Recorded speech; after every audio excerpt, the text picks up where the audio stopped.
In this video, we will walk through the mounting and adjustment for the linear pull rim caliper brake. Make sure you're watching the caliper mounting and adjustment video that matches your brake type.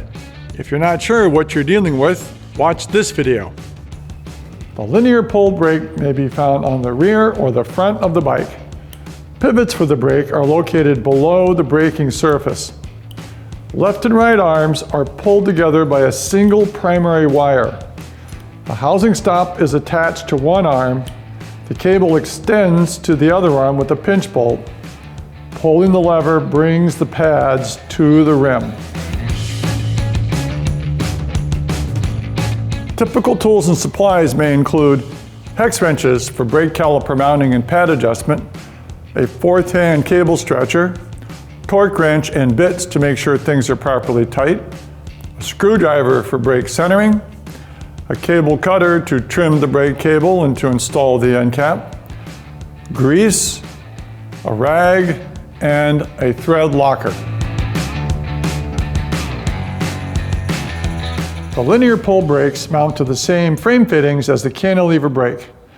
The outside of this surface should get some grease to help them run smooth and not bind. Do not grease or lubricate the inside threads.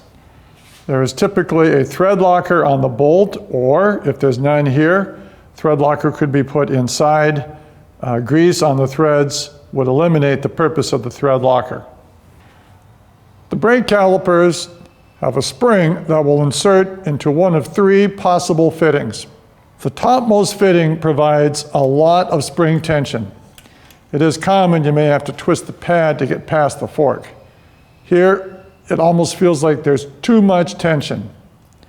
The bottommost hole provides very little tension.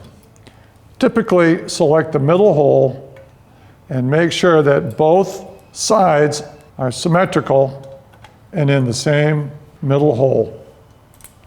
Mounting bolts are now threaded into each side. If there is pre-installed Loctite on the bolt, it is normal to feel a little resistance as it threads in. That is the thread locker doing its job. A typical torque for the mounting bolts is 8 to 10 Newton meters. The arm should still swing freely.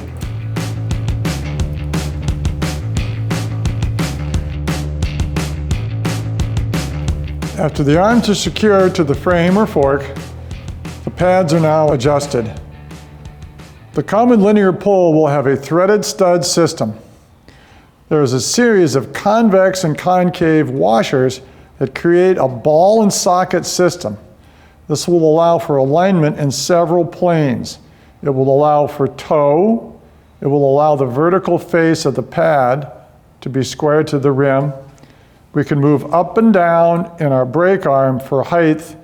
Everything is secured with a single nut at the back of the brake stud. It's also very common to notice the slight curve in your brake pad. This curve will match the curve of the rim. Loosen the pad mount, bring the arm and pad to the rim, and adjust. Because we're traveling downward on an arc, we want to be to the top edge of the braking surface, not to the top edge of the rim, but the top of the braking surface. As the pads get thinner, it will travel down the rim more and more. Never have a pad so high it would hit a tire. With the mounting nut loose, the pad will want to move in lots of different planes. Bring the pad gently to the rim and push with some mild force and secure the nut. The pad will tend to be self-aligning and put the convex concave washers where it needs to be correctly aligned with the two flat surfaces, the rim and the pad, aligned. Toe can be had a couple of different ways. Loosen the nut and bring the wrench forward or back as needed to gain toe. Toe is useful to help reduce brake squeal. As the rim rotates forward, the pad and the arm are going to pull back and forth slightly. That can cause a squeal, which is a harmonic resonance. By introducing touch at the front and a slight gap at the back, we are reducing the tendency for the arm and pad to move back and forth quickly. That reduces squealing.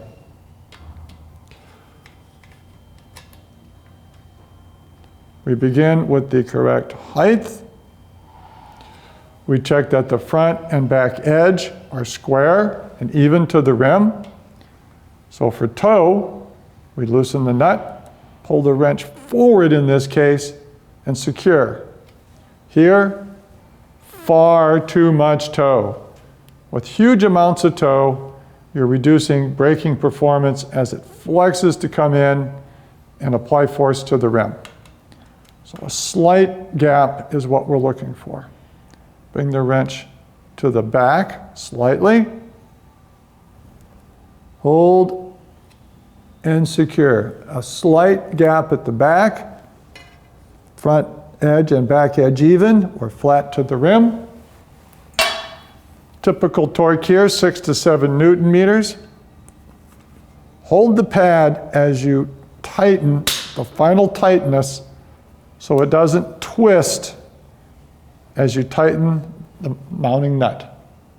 Repeat the process on the other side. A second useful technique to get some toe is to put a shim at the back edge of the pad, align our pad fully to the rim, secure the nut, and remove the shim. A rubber band closed up can act as that shim.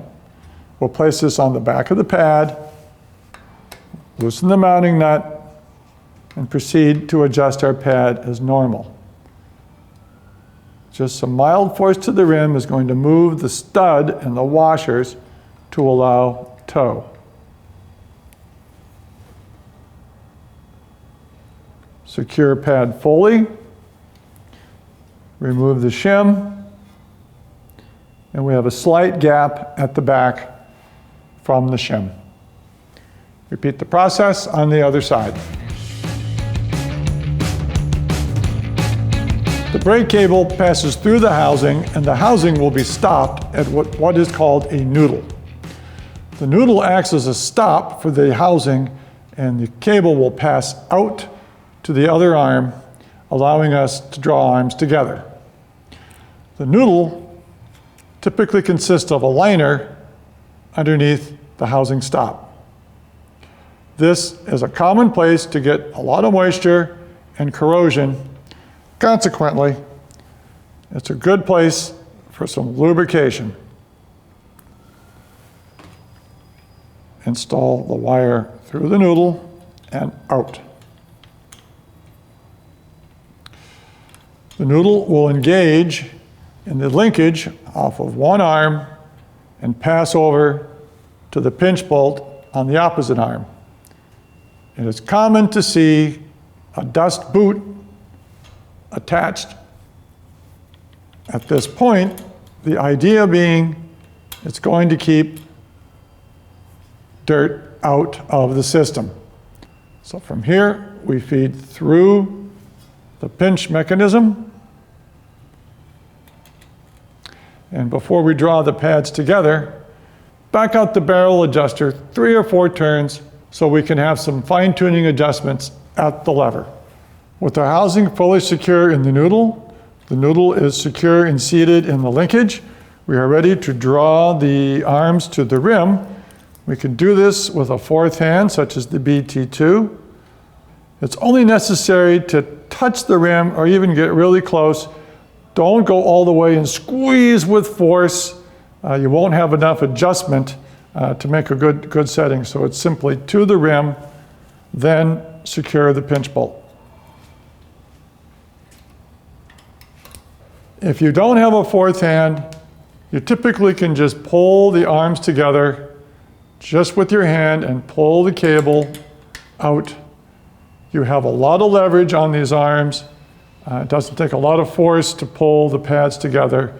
So typically just using the hand is enough. And here again, we're tightening the pinch bolt. It should flatten and crush that cable Here, 6 Newton meters is a good average torque.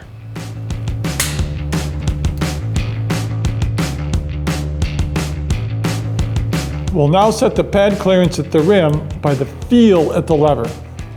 If the pads are too tight, the lever is going to pull and immediately engage. That is simply too close. If the wheel comes out of true at all, it's going to rub the pads. Additionally, it really doesn't give us good braking power. Third problem, it's difficult to disengage the quick release mechanism. We should be able to pull out the linkage from the noodle. And here we are having trouble doing that. This brake is set too tight. Here we'll bring the barrel adjuster in toward the lever, giving us more slack. Here we have more travel. That's good for our leverage at the hand. We are well greater than an inch clearance when we're contacting, so we have plenty of brake power. And here we can disengage and re-engage our quick release easily. This brake is not too loose, it is not too tight. We would set the rear brake the same way. It's time now to center the brakes. Centering is done by subtle changes in spring tension. One side, or commonly both sides, will have a screw adjacent to the return spring. By tightening the screw, you're increasing tension on whatever side you tighten. Here, we are not centered. We have a large gap on the rider's left and touching on the right.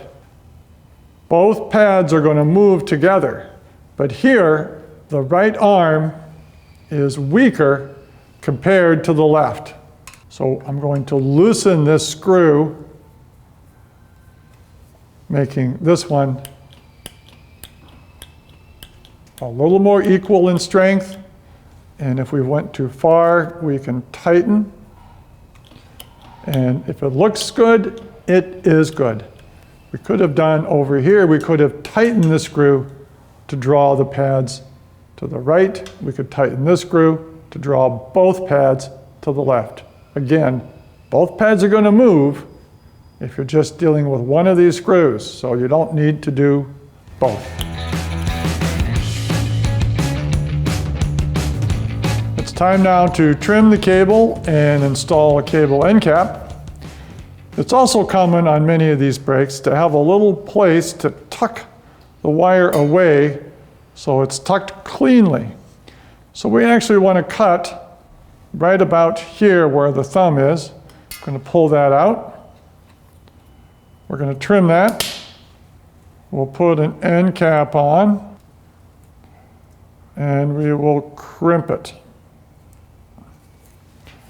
Then tuck it back. It's clean and out of the way. These brakes are ready for the road. And that concludes the process for brake caliper mounting and adjustment. If you're looking for help on a different procedure relating to rim brakes, we've got a whole series. And watch this video for an explanation how we've organized our rim brake video content. Thanks for watching, and be sure to subscribe for the latest from Park Tool.